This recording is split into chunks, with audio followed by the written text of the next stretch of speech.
Welcome to the AbundaCulture channel. The Bible provides pathways to abundance. God is pleased when we succeed abundantly and share generously. AbundaCulture uses the family homestead as a platform to provide 5 basic needs: affordable housing, renewable energy, clean water, healthy food, and safe sanitation. Thanks for joining us. Be sure to check out our AbundaCulture.org website and download our free training manual.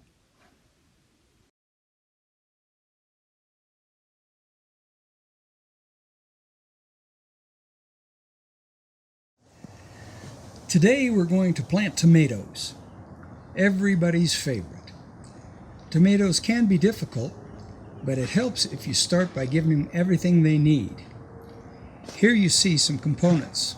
We have a slow-release tomato food that I just buy at Walmart, some dry milk, some Epsom salts, and some baking soda. Here's the recipe for all the ingredients that you need to grow great tomatoes. The slow-release fertilizer will keep the tomato plant strong from the beginning of its life, get you well into the summertime. The Epsom salts provides magnesium sulfate. They like magnesium, particularly when they're starting. It gives the tomato plants a really good start. The milk provides calcium. Without calcium, the plants can have all kinds of blights and different problems. They really like milk, so the dry milk is really a good way to give them a little boost at the beginning. And if you don't want to just rinse out your milk cartons and put that little bit of milk in each time, that would be a help too. And finally, you have the baking soda, and that acts as a catalyst and a buffer. Makes everything work better. So that's what you need, and there are the amounts. When you've got your mixture complete, you need just 1 handful for each plant. Here is one of my SIP planters, Sub-Irrigated planter, and you'll see that they call this the natural color. It looks white, but it's actually what they call natural. The sun can penetrate, and it acts just like a greenhouse. You don't want to use the blue barrels because they keep all of the sun out. You use the blue barrels for water storage so that you won't have algae growth.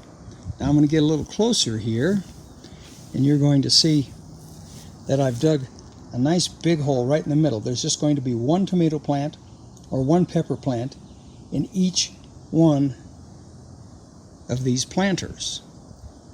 So I dig a nice big hole because I'm going to put that tomato plant in there very deep. I'm going to have just a little bit of the tomato plant sticking up, and all of those branches will actually turn into roots. We've planted all of these. This is a tomato. You'll see the white substance on the surface there is a little bit more dehydrated milk. And this is another pepper. It's my favorite way to plant. Now they're going to be protected. I'm going to take the lid and put on them after I water them. And I'm going to water them through the fill pipe. That's the fill tube right there. You see that pipe sticking up. I'll only water them until the water starts coming out the weep holes. SIPs use 50 to 75% less water. Most of us don't have water to throw away. This can be a tremendous savings. There they are. You can see the weep holes there. As soon as the water fills up to that point, there's no need in taking it any further. And I have one more little trick that we're going to use. There we go. We're just about finished. I've put the lids on the 2. That'll keep frost from being a problem. I planted a little bit early. That's one of the things I like about the SIP planters, is it gives me a little longer season because I can protect them using the lids at the beginning and the end of the season. Another little thing that I did is I created what we call a wall of water. You can see the bottles there. You can buy a wall of water. They're if you go to a garden shop, but I just made these using 2-liter bottles, and It works quite effectively.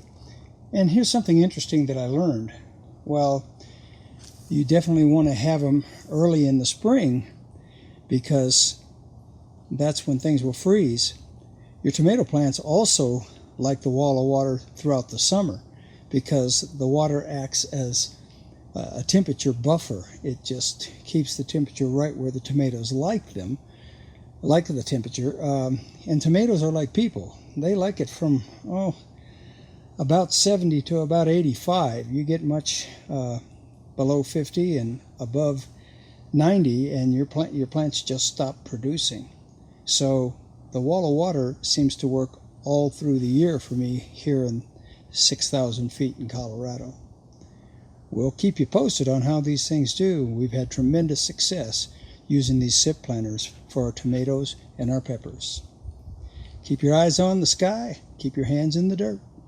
Talk to you next time. We're all in a master plan, though the things we do are just grains of sand. When these things are touched by the master's hand,